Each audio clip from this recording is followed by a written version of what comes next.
If my voice sounds weird, it's because I'm recording this earlier than I usually do. But the gag is that it's noon. And my voice, I feel like it sounds terrible. I've worked so hard just now to like drink water and like take a shower and like get the steam up in there because we need to normalize having a morning voice at noon. Please. If you don't know who's talking, my name is Alex. This is the Tap In Tap Up podcast where we tap into discussions around mental wellness, spirituality, and culture, and tap out of the patterns that no longer serve us. Amen. Hi. I hope y'all doing okay. I am a bit giddy right now. I'm not gonna hold you. I don't know why, but I just woke up feeling great. Actually, we can talk about why. So I had a dream. I had two dreams this week, and I want to talk about them because in the past, my dreams have actually been kind of like crazy, like kind of connected to something, and like, but I feel like now lately my dreams have been just letting me know like what's in the back of my head. And I don't invest too much thought into my dreams because it would stress me out. But I had two dreams this week. One of them was probably like Monday or Tuesday, and I don't remember what happened. All I know is that I had dinner with Janae Aiko. And I tweeted about it. You should follow me on Twitter. Just Alex today. But I tweeted about it and I'm like, what would me and Janae Aiko be eating together for dinner? Like, if you know me, you know I'm a Janae Aiko stan. However, I'm not sure what we would be eating. I feel like she eats like, I don't know, vegetables and like plant-based queen, and I'm like a pig. So I don't know what we'll be eating, and I don't think I would on today. I can't sit in front of Janae Aiko and eat food. Like, I can't eat in front of her. Like, I don't know what I was thinking, but it was like a white tablecloth, and like we were somewhere nice. I will say that we were somewhere nice. I don't know what. I think I probably would have ordered like a salad and just played it off. But that's my first dream, and obviously a deep dream of mine is to meet Janae Aiko. So I guess that was why that dream came up. Now the second dream I had last night, which is why I'm just so dead at myself today. From today's episode, you can tell we're maybe talking about Meghan Markle, right? Later on, we'll get there. But I dreamt last night that I was back home in the Bahamas, and I guess I was like, I'm a notable interviewer person, which is like a dream of mine. And I was asked by somebody or somebody powerful to interview Meghan and Harry, similar to this interview that happened last week with Oprah. And so I'm like, bet I'm gonna do this interview with Meghan Markle and Harry. It's gonna be lit. And so I get the permission to like figure out a venue and figure out where it's gonna be and how it's gonna look and what we're gonna talk about, you know. And so I'm going and I find this like this place, and it has a couch, and I guess I like this dream doesn't make sense, just disclaimer, but I like pulled out the couch off the wall and I like took some pictures of it, you know.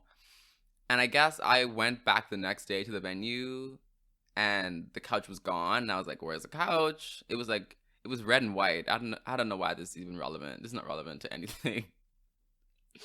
All I know is Meghan and Harry were coming the next day, and I was not ready because my couch is gone. And so I had to ask the people at the venue, where's my couch? And they told me that because I left it in a certain place, it got wet, and so we had to dry it. And I was like kind of upset, but also stressed because I did not figure out a topic yet I was going to talk to them about. And so I can't say how it ends because I don't remember, but I feel like I did meet them, and we did sit down, and there were cameras, and that was it. I don't remember what we talked about. They were smiling at me, so I assume it went well. They were trying to play nice, but I too would like to meet them one day. And so I guess my brain's just been like letting me know like what's in the back of my head through these dreams. But it sends me every morning when I wake up and I like realize that I dreamt these things. But because of that, I'm doing great today. It definitely put a smile on my face when I woke up this morning. Yes, that's how I'm doing. Last episode, we had Vantana come on the podcast, and it was amazing. If you guys didn't listen to it, please go back and listen to it. It was, like I said, amazing. We talked about a lot of things. We talked about Twitch. We talked about yoga, mindfulness, spirituality, the law of attraction, what it means to pursue your practice in your own way. And it was just really, really beautiful. It was so smooth. The episode, like, it's like an hour, but it doesn't feel like an hour. And it kind of freaks me out because I listened to it probably like 3-4 times now because I edit it and stuff. But I'm just like, it's crazy how well that went and how pointed it was, you know, but also it spread to a lot of different areas of conversation. And so I'm just really proud of that conversation. If you guys still haven't followed Van, what are you doing? He's on Twitter, Instagram, Twitch, all the things, Van Tan Art. Thanks again for coming. It was amazing. We do have questions in the inbox this week. Let me see what we have. So, okay, somebody asked me, I can't remember who it was, I'll be honest, but somebody asked me last week if my therapist can come on the podcast, and that's messy. Last episode was called The Messy Balance. That is messy. Why do y'all want my therapist to come on the show? Why not somebody else's therapist? Why not, I don't know, like someone I don't know or someone who's not in my business? Fanta's not coming on the podcast. Fanta is my fake name for my therapist. Fanta will not be coming on the podcast. I don't think that's allowed in the therapist world, okay? We can't be communing in social spaces because she knows my business. And so no, Fanta cannot come on the podcast anytime soon. Maybe in a decade when I moved on and I'm out of therapy. Like y'all won't know when Fanta comes on the podcast. I'll just say that if Fanta ever comes on, y'all will not know it's her. But anyway, I appreciate the question. I'm sure it was from a genuine place. However, no, I would not want that for anybody, especially me. Another question I got was my music taste. Thank you for asking. Very eclectic, I would say. I'm like really cliche. I enjoy everything, but I really enjoy most things. Right now, I'm mostly into definitely pop R&B. 90s R&B is still very, very close to my heart. So like your Brandy, your Mariah Carey. But I also love my Ariana, my SZA, my Kalani, my Jhené Aiko. Like I'm just, that's where I reside mostly. But I do venture out, dabble in some hip hop here and there, some rap, a touch of rap, a touch. Gospel music for sure, Christian gospel music. I live. What else? I'll dabble in the country. I'll be honest. I dip my toe in the country. I do. Most recently, I've been really into like not really into, but the songs that I found that like Roddy Ricch, Pop Smoke type vibe, and that's new for me because I really have not been that kind of person, but that's been the vibe lately, and I cannot complain. Last question I have in the inbox this week is, I'm gonna read this the way that they said it. If my parents had money, and in brackets it says like they had some coin, how would my life be different? Now, first of all, bold of you to assume that I am not a millionaire in these streets. Can you not tell with the production of this podcast that I am just living well? I'm joking. You're very correct. I was not growing up. I was not necessarily like struggling at all. Let me stop. I've always had enough in my family and some more. You know, I had a Diaz. You know, like I was able to like have fun and not worry about like money. And a big part of that is because my parents are like pretty private with like what they make, and it's not like my thing to worry about, you know. Just worry about school, worry about work, but don't worry about money, that kind of thing. But if my parents really had money, I don't think it'd be that different, honestly. I feel like sometimes I would apply and do things like I would do a competition, right? I do like a essay contest, and I'd get close to winning, and I'd win, and it'd be like, oh, um, the winner has to fly out to this place and do the last thing or something. And like I feel like a few times in my life I would like get close to some kind of success, and it would involve like an extra expense or like entering this extra thing, and and you would like do it, and I couldn't normally do it because it wasn't necessarily like in the budget or like that important to us. But had I had money, I think I'd have a lot more like awards under my belt, and like a college I applied to that was probably more expensive that I couldn't afford, that I got accepted to. I probably could be able to go to those colleges, but I don't necessarily count that as like God's plan for me either. I think that God has me right where he wants me, so I'm not complaining at all. But I think in the biggest way it'd be different is like um when certain opportunities came, um money wouldn't be a question anymore, and it'd be like, oh yeah, you can go, or yeah, like win that competition or do that thing. But I'm not necessarily mad that I didn't have that either, because I was very content with where I was at growing up. Yeah, so I think that, yeah, those are all the questions. If you have questions, comments, concerns, please email heartofshema@gmail.com or DM my personal page, just Alex Today.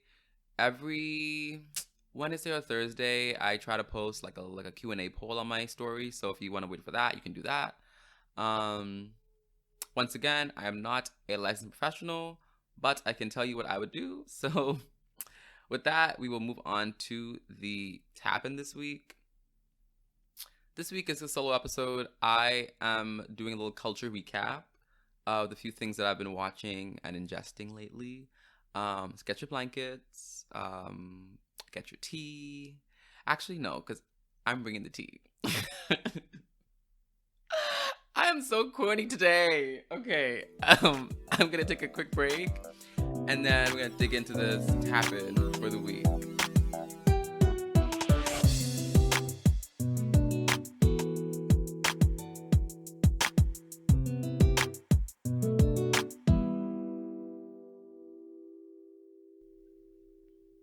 We are back. It is time for the tap-in.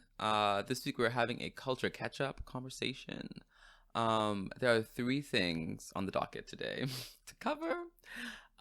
Originally, I have been working on this idea where we talk about Wendy Williams and Britney Spears, because I recently watched the Wendy Williams movie and documentary, and I also watched the Britney Spears documentary that came out. But we'll get there. We'll get there. First of all, Miss Wendy Williams. Growing up, I loved Wendy Williams. I will be completely honest with you. I spent a lot of time at my grandma. She's my babysitter. So like I watched a lot of daytime TV, and so I watched a lot of Wendy Williams. And I didn't have social media or like things like that. So daytime TV was how I figured out what went on in the world. And so I recall like loving, like knowing when Wendy came on, knowing when The Real, The Talk, The View, like I was eating it all up. The Chew. Can we talk about The Chew? I was a daytime TV baby. And so I, at the time, didn't have an awareness of like the harm she was maybe doing, in terms of like her gossip conversations. I didn't know any better, so I was watching Wendy Williams. But they put out a movie and documentary on Lifetime. This was late January, I believe. And first of all, props to this actress who played Wendy in the movie. Her name is C.R. Payton. I had to get her name because I was blown away. I feel like it would be super hard to pull off a Wendy Williams anything, you know, if you're not Wendy Williams herself. But I feel like she tried her best, and personally, I enjoyed the movie. Um, there were parts that I laughed at, like not like with the movie, but at the movie. I'll be honest. I think okay, I watched the documentary first, and the documentary was really insightful because I didn't know that Wendy first worked in radio and then moved up into like having this talk show, and it makes sense. And I knew she was culturally impactful, but I hadn't realized how integral her interview style was, and maybe her not say aggressiveness, but her assertiveness to like get ask these hard questions and get these hard answers by all means necessary. How she kind of shaped the way that we do interviews today, you know, and how we talk about people, you know. And so watching her go through her radio journey and being a woman, a black woman in that space as well, I honestly was giving props to Wendy. I was like, wow, like I hadn't realized like how much Wendy was a part of the culture evolving, you know? And then you get to the movie. And this is obviously like spoiler alert. If you don't know Wendy Williams, please watch the stuff. But in the documentary, they don't talk at all about how Wendy did cocaine. Why in the first 20 minutes of the movie, all you're seeing is Wendy smoke coke in the bathroom? I was so blown away because I said I'm gonna watch the documentary first to ground me, right? And then I'm gonna take a laugh at this movie. And so the movie goes and she's like, starts off with coke. And I'm like, what? Like, why didn't we talk about this in the documentary? And it was like kind of like a motif throughout the movie where at some point she stopped doing it, and like it was fine, but I wish they mentioned the cocaine part in the actual documentary, because that's where I would have hoped to see, I don't know. I would have liked to see a little bit more of a grounded explanation of what that was like and what was happening. But to go through her life and documentary and not touch on that just felt very weird to me. But besides that, the movie definitely paired well with the documentary. I love seeing like a dramatization of what she talked about in the documentary. And just like, I know people still get at her, and personally I have taken a step back from Wendy Williams, but I also cannot deny that this black woman has made an impact on us, you know, as a people. And so I was like really excited that she was able to do this and tell her story. Both pieces of work kind of highlight her journey with her breakup with her long-term husband, Kevin. And that was hard to watch because I hadn't realized how hard it was for her at the time when that was all going on. So the movie and the documentary really dig into like what she was going through in her head and why she did things that she did. Something I will say about Wendy though, is that she always had a plan, and I'll get there, but she always had a plan, and I feel like sometimes I go into situations and I don't have a plan. I try to make one in the moment, but there are times that I've noticed that Wendy will be like, oh, I need this new job. She was actually going from Philadelphia back to New York, and she had left New York to go to Philadelphia to go back to New York, basically. And so she's going back to New York, and she's like, yeah, I met with this guy to take me back into the industry or whatever in New York, the radio industry. And she made it seem as though to Kevin that he was going out of his way to get this booked for her when she had already went the day before or like a week before, you know? And she was like, I just want him to feel like he was doing something. And I'm like, that's kind of, I don't know, kind of girl boss, you know? Like, she just always had her own head on her shoulders. And I think that was why it was so hard for her to wrestle with being in the spotlight as someone who was going to be now a hot topic. Because she was always the one that was ahead of the game, you know? And so to now kind of be in the game, I think just really psyched her out. And we see the moment of her in that like Liberty outfit, and she like fainted and stuff like that. And I felt for Wendy. I will be honest. Like, people watch this movie and documentary and hated her more. I personally felt for Wendy, okay? And I think that's something that I want to tie in with this Britney stuff is what highlighted most to me is just how much pressure we put on ourselves, especially like if you're a woman in general, like the power that like scrutiny has over you. Like she was just micromanaged, you know, and just watched so heavily, and she was like on the path to success, but it was just so hard because she's every step she made was criticized and judged. And so later on in February, I watched the Britney Spears documentary, and it was by the New York Times. It's like a series they do on Hulu, I believe. That's where I watched it at least. But essentially, it's called Framing Britney Spears, and lawyers and people tied to Britney closely finally kind of came out, and they're talking about her conservatorship situation.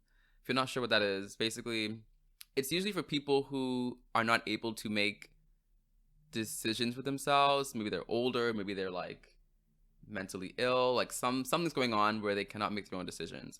And so they kind of give their life rights over to somebody else to do that for them.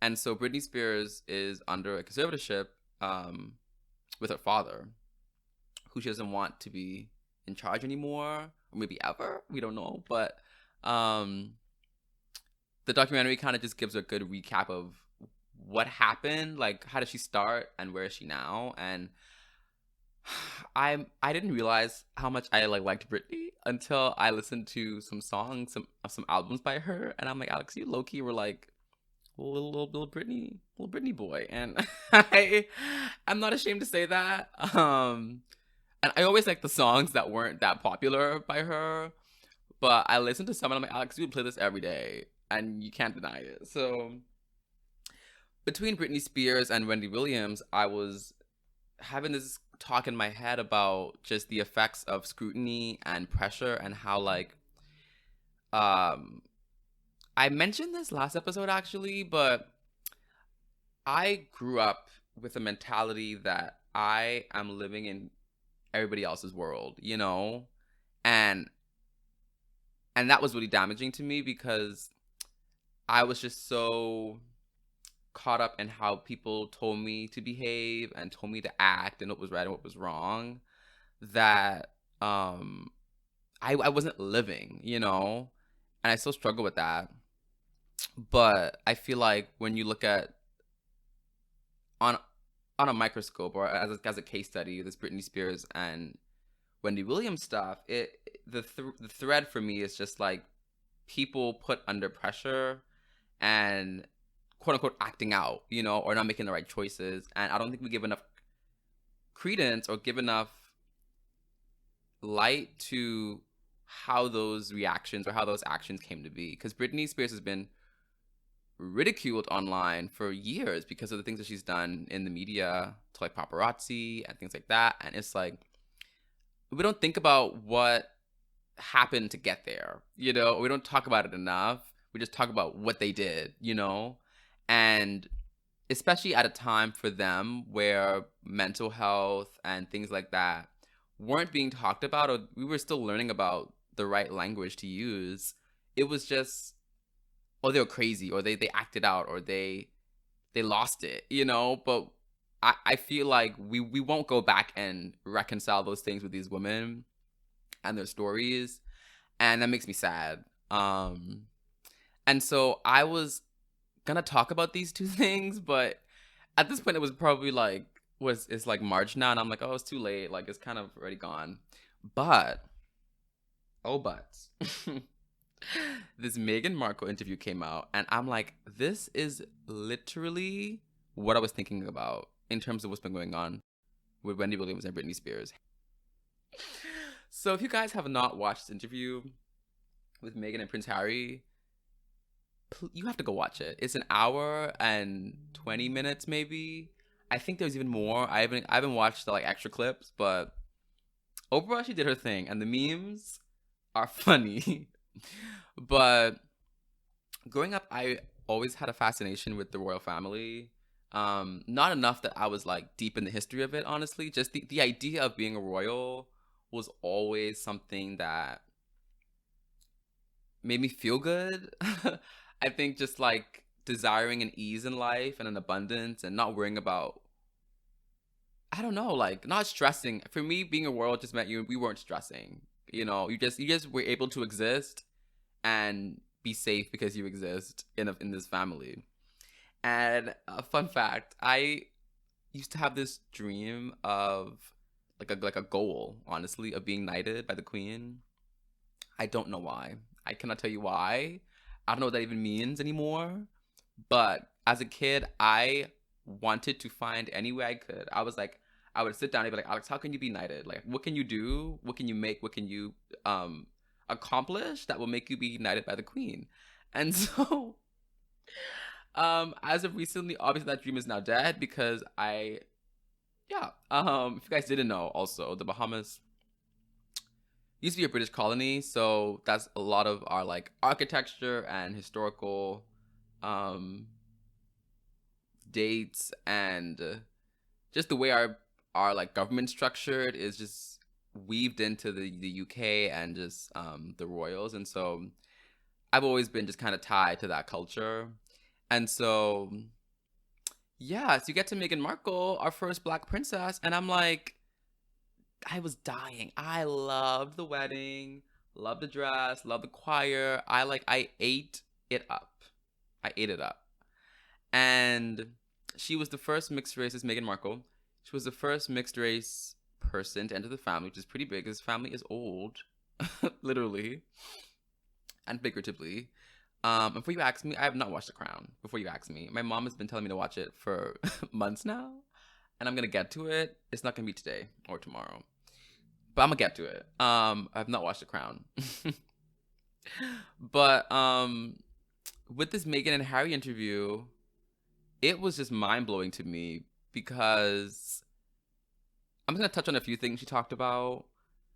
But I first of all, I like to see that she wasn't tapped into the news.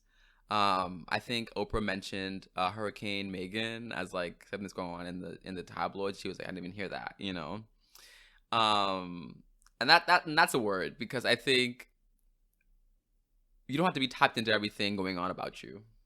You know, I think I used to be somebody that needed to know who was talking about me, who had my name in their mouth, blah blah blah. But I learned that's not my business. What people say about me is not my business. And I got so many gems from Meghan in this interview. But anyway, we get to Kate and Meghan and the circumstance where the tabloids released that Kate Middleton was crying due to Meghan. And in reality, Meghan reveals that it was the other way around. It was actually Meghan the one who cried because of Kate. And I don't need to get into how the media talks about and projects negative ideas about Black people, but in the documentary, it was very clear. Like, they were showing side by sides of Kate Middleton, for example, like holding her baby bump and it being cherished and sweet and a positive valence. When you look at Meghan, who's doing it now, she's trying to be somebody or imitate somebody, or she's self-absorbed, and it's just like crazy how there's research on this. Like, people have looked back at newspapers and different like sources of media, and there's significant research out there that proves that the way that journalists and news articles write about people of color, specifically Black people, it significantly points to something negative and derogatory. And just like little old me, who was growing up without social media, like this is how people learn about these people and learn about culture and learn about people they might not have contact with, you know. And so it's just really damaging how the media will paint a story to be a certain thing, and we don't understand how powerful it is, how we take that in and call it fact and call it truth, you know. But anyway, she revealed, this is Meghan, she revealed that she did not leave the house for like months pre-pandemic, pre-pepperoni pizza. Meghan was not leaving the house because of all the stuff happening in the tabloids. And after a while, she reveals that she was concerned for her mental welfare. Um, she went to this event one day. That broke my heart. She went to this event one day with Harry because she didn't want to be alone in her house. And that just broke my heart. Harry was like, go stay home. And she was like, I have to go. I don't want to be alone. And it just made me so sad to see her so broken. And she said that she did not want to be alive anymore, which is obviously suicidal ideation. And so she went to this quote unquote institution, which is separate from the actual family, but the institution is, I guess, a part of the royal structure. Okay, it's like a board of people, I guess. And so she went to try to get help for her suicidal thoughts, and she was denied because it would look bad, basically. And this is obviously a mental health podcast, and so it raises concerns because you would hope that, you know, one of the most powerful bodies of people in the world would be advocates for someone's mental well-being, especially if they need that to perform well. But that's not true, you know, and it's not happening. And so I was blown away that happened. And we will talk about this a lot, but obviously if someone breaks a leg, you know, it's like, oh, she went to the hospital, she broke her leg.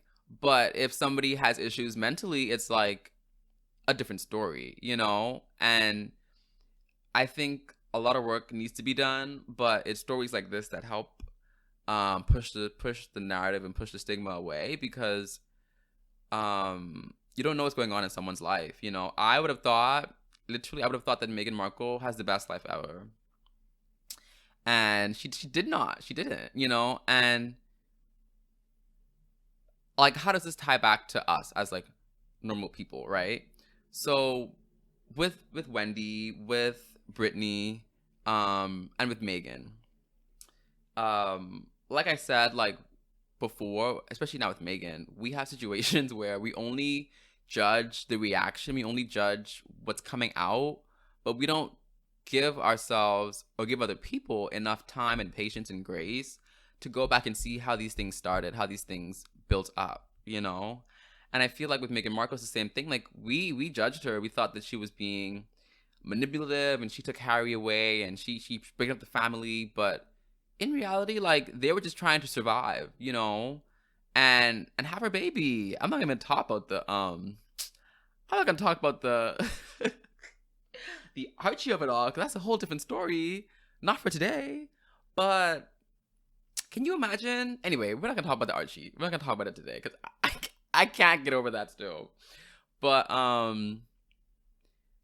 for me, what Meghan showed me is just the power in protecting your peace. There are situations we will find ourselves in where we can either stay and take it or protect our peace and leave. And sometimes you can protect our peace and stay. You know, there are a lot of situations where that's valuable and valid, but you have to know sometimes when it's time to go and when it's time to protect your peace and part ways. And I just felt super encouraged by that, because had I been Meghan, I don't know if I would have left, because I don't think I would have thought of that being an option. Especially for Harry. I think Harry confessed in the interview before he met Meghan, he would never think of leaving or never think of not being a part of the family, even though he had been feeling trapped. And I feel like it just takes that one person or that one experience to tell you what's been going on and what needs to happen. And so if you take anything away from this catch up this week, protect your peace. And I'm learning that every single day, because someone will message me or someone will reach out to me or not, and I'll feel like a certain type of way. And it's because I put so much stock into that exchange that it's hurting me. But sometimes you have to protect your peace and leave. Mentally, emotionally, physically, whatever that is, like, protect your peace. That is the word of the day, the words of the day. Protect your peace. That's the topic for the week. Hope you guys enjoyed that. I encourage you to watch the Wendy, the Britney, the Meghan. Please watch the Meghan, because that was juicy and is a little more current. But we'll take a quick break. I'm going to do the small business shout out, and then we're going to wrap the show with the tap out.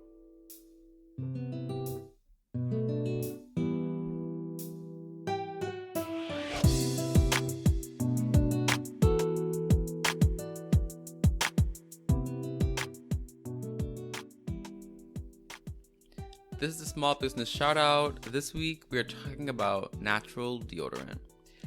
To preface this, they did not pay me to say this, I promise you. Lone Deodorant, Lone deodorant.com. You guys, I have switched to natural deodorant on and off. I'll be honest, I'm not like super consistent. But a few years ago, Hey Friend Hey, who is a host on the Friends One podcast, recommended Lone Deodorant, so I tried it, and whenever I decide to become fully natural, it will be through Lone Deodorant, because they have the best deodorant. I'm literally saying this, that I've had that's natural. I remember being like probably 15, 16, people being like, oh, deodorant like clogs your pores, and like the ones that you buy in Walmart and stuff, like clogs your pores and this and that and the next, and you're not really sweating and you need to sweat and stuff. And so for a while I was a little bit concerned, and I feel like deodorant's like a really small way you can like just make a change, start moving towards that more holistic, healthy lifestyle that I think we all hope to have, hopefully. But I tried Lone Deodorant a few years ago, and when I make an order, I'm never disappointed. They have only been growing. They have several, I almost said flavors. They have several scents. Originally, when I ordered, they had the lavender, the mint, and the unscented. I went for the mint one because I felt like I don't have like really bad body odor, but I thought that I did. So let me get the mint to like cut the scent, and it was perfect. It neutralizes the odor on contact. I'm sure the unscented and the lavender do similar things, but mint just felt the most powerful to me. But it's not necessarily like overbearing either. I never got comments about it or like weird faces or like you don't smell it, but you feel good, And so I'm not sure if it's Lone's formula or just my body chemistry, but I know people have a fear that like when they switch over it gets really bad, and you have to have I think it's natural, you have to have a period of like transition for like your deodorant usage. But for me with Lone, I didn't experience, maybe a day or two, your armpits get kind of but with Lone I did not feel weird. It was like I switched brands, like it was just like I switched brands. It was really great, and I will say it just felt better. It just feels better. Whenever you buy more than one or like make a bigger order, they include a little lip balm for you or something. They're like really cute. It's a family-owned business.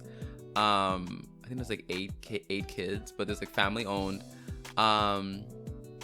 And they just keep adding more stuff. I see now they have like lip stuff and face and body stuff, so lotions, some sprays. They have lip balms. I also love the lip balm. I used that for a while too. But whenever I'm thinking about being healthy and I make my orders, I definitely go to Lone to get my deodorant because it's good and I can like stand by that. So if you're interested, you can go to lonedeodorant.com or Instagram. You can type in like Lone Deodorant. I'm pretty sure that's what it is. But Lone is Lone. That'll be in the description. And that is our small business shout out. Thank you to Lone for existing.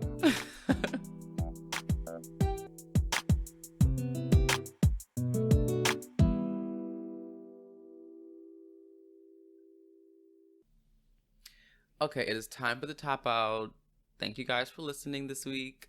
For the top out this week, I am tapping out of playing the same 3 songs for a week straight, nonstop.